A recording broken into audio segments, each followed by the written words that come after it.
Hello students, welcome to my channel Be Expert. See, now today is our 10th module and 10th module में हम लोग देखेंगे आज question number 5, आपका page number 34, textbook page number 34. Okay, so ये अभी आप सोचोगे कि इलस्ट्रेशंस में आपको बता रही हूँ उसका तो नीचे सॉल्यूशन है.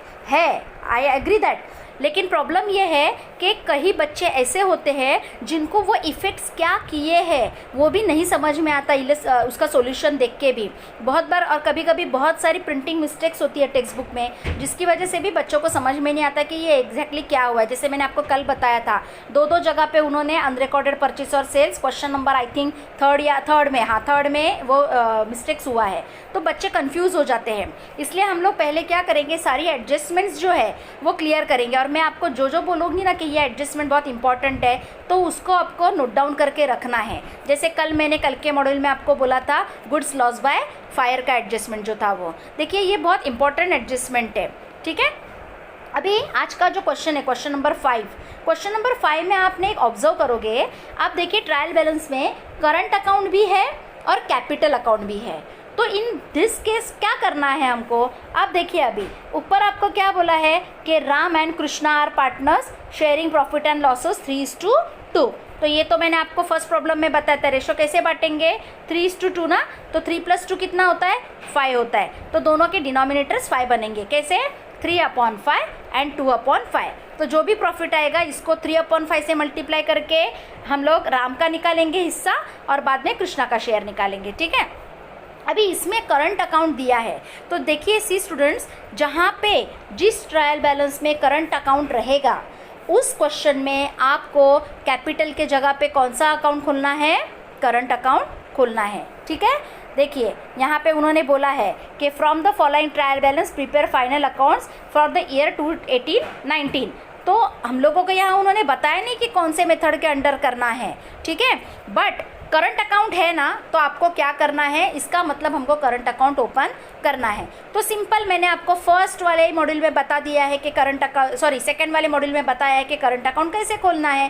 कैपिटल अकाउंट का क्या है, वो बड़ा भाई है, बिग ब्रदर. तो हम लोग क्या करेंगे, जो कैपिटल अकाउंट में एडजस्टमेंट किए करते हैं ना, वो सारी एडजस्टमेंट कहाँ करेंगे, करंट अकाउंट में करेंगे. और कैपिटल अकाउंट को एज इट इज़ हम लोग क्या करेंगे, कैपिटल अकाउंट का जो पैसा है ना, राम का 160 और कृष्णा का 80,000, वो हम लोग लाइबिलिटी साइड में डायरेक्टली लिख देंगे कैपिटल अकाउंट करके दोनों का. और करंट अकाउंट का जो है ना, करंट अकाउंट हम लोग ओपन करके करंट अकाउंट में से हम लोग वो बैलेंसेस क्या करेंगे, ट्रांसफ़र करेंगे. अभी देखिए करंट अकाउंट का उन्होंने दोनों का भी डेबिट बैलेंस दिया हुआ है, राइट. तो करंट अकाउंट का अगर डेबिट बैलेंस दिया हुआ है, देखिए 4,000 और 1 lakh rupees, I think Krishna का 1 लाख रुपीज़ है और करंट राम का कितना है, 4,000 है. तो आप देखो लास्ट में करंट अकाउंट जो खोला है उसमें आप देखिए कि करंट अकाउंट में बाय बैलेंस 1 सेकेंड, यहाँ पे थोड़ा मेरा प्रिंटिंग मिस्टेक्स का प्रॉब्लम हो रहा है मुझे, सॉरी. राम का बैलेंस है, क्रेडिट बैलेंस है 8,000 और कृष्णा का बैलेंस है 4,000 डेबिट बैलेंस. ओके, वो 1 लाख जो है वो परचेसेस है, सॉरी स्टूडेंट्स. तो देखिए आप करंट अकाउंट में राम 4,000 है और राम 8,000 है, क्रेडिट साइड में है, और कृष्णा क्या है, 4,000 है. तो मैंने आपको एक बात बताई थी कि जिसका क्रेडिट साइड में बैलेंस है तो हम लोग उसको क्या लिखेंगे, बाय बैलेंस ब्रॉट डाउन लिखेंगे, मतलब क्रेडिट साइड लिखेंगे, और जिसका डेबिट है उसका डेबिट साइड पोस्टिंग करेंगे. तो आप करंट अकाउंट में क्या करोगे, by balance brought down Krishna के राम के कॉलम में 8,000 लिखेंगे और टू बैलेंस ब्रॉट डाउन करके कृष्णा के कॉलम में 4,000 लिखेंगे. तो इस तरह से हम लोग इसका पोस्टिंग करेंगे करंट अकाउंट में. इसके बाद देखिए आप एडजस्टमेंट्स, देखिए स्टॉक दिया हुआ है तो स्टॉक का हमारा हमेशा वही ट्रेडिंग के क्रेडिट साइड में और एसेट साइड में जाएगा.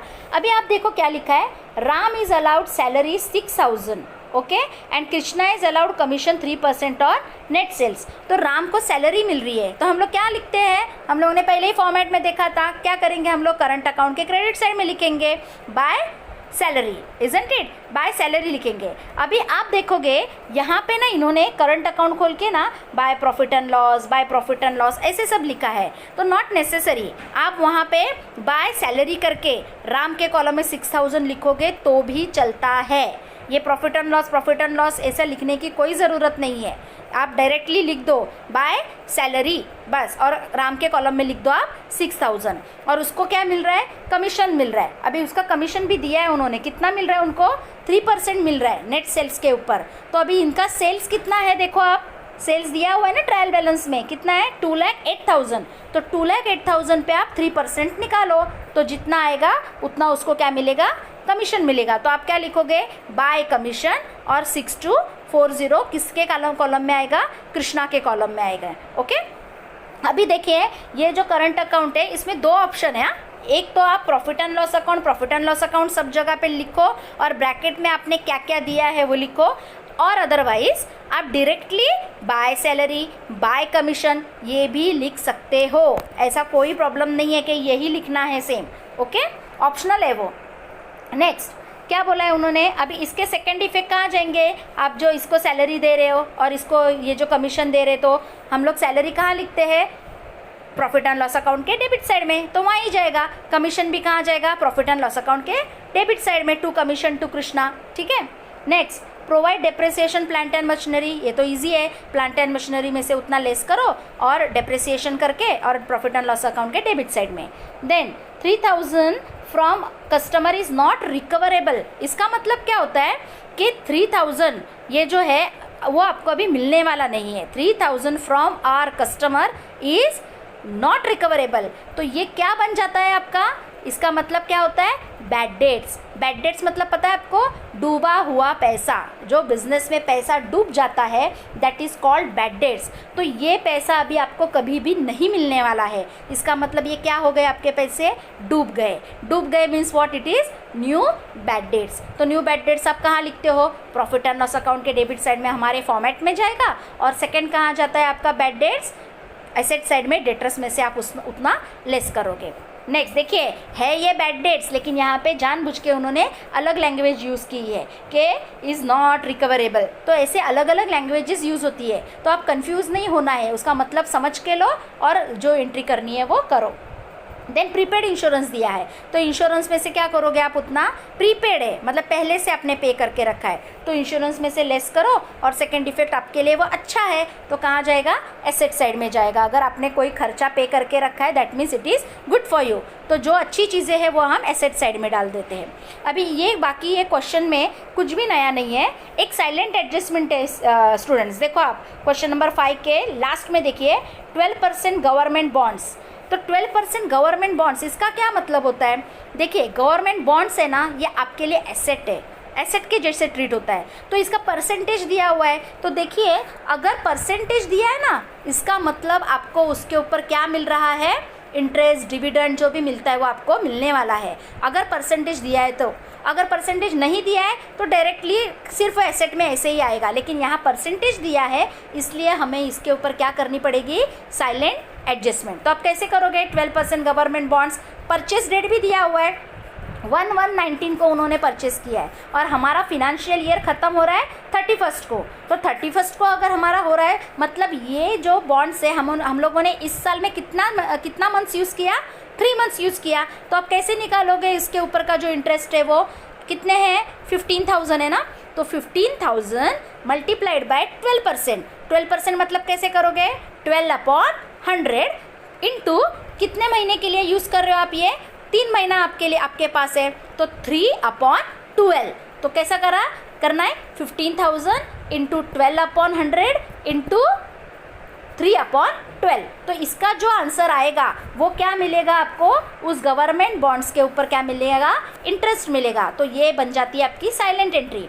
अभी इंटरेस्ट आपको आपकी एसेट के ऊपर मिल रहा है, तो क्या करोगे आप, वो इंटरेस्ट उस एसेट में, मतलब आपकी एसेट साइड में आपने लिखा रहेगा ना ये गवर्नमेंट बॉन्ड, उसके अंदर 15,000 में वो इंटरेस्ट क्या करोगे आप, ऐड करोगे, और उस इंटरेस्ट का सेकेंड इफेक्ट कहाँ पे जाएगा, प्रॉफिट एंड लॉस अकाउंट के क्रेडिट साइड में, क्योंकि that is your income and gain, तो आप लिखोगे bye interest on government bonds. Okay, तो इस तरह से इसके 2 इफेक्ट होते हैं।